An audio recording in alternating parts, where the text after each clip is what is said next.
Tired of a sidebar overflowing with links that distract from your site's main message? Today, we're diving into how to discreetly hide unnecessary links in your WordPress sidebar, creating a cleaner, more focused user experience. First, let's head into your WordPress admin area, navigate to Appearance, and then click on Widgets. This is where we manage the content of your sidebar.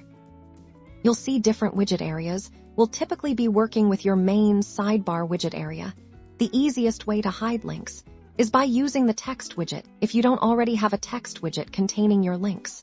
Drag one from the available widgets into your sidebar area.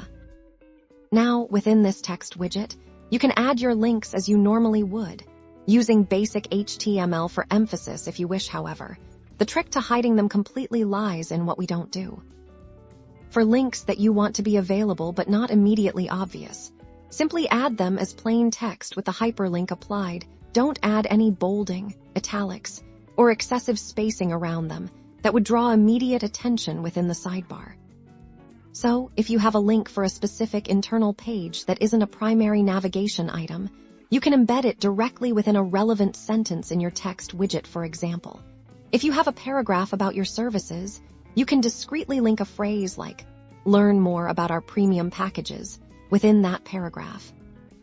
Another method is to place these less critical links at the very bottom of your text widget. This pushes them further down the sidebar, making them less prominent again. Keep the styling minimum. Consider using a very subtle horizontal rule or a simple divider if you're grouping these hidden links together, but keep it understated. By using the text widget and keeping the styling of your less prominent links very simple, you effectively tuck them away within the sidebar's flow, offering a cleaner aesthetic and guiding your visitors' attention to what truly matters. Remember to save your widget changes. This approach declutters your sidebar, enhancing your website's visual appeal and improving user navigation by highlighting your most important calls to action.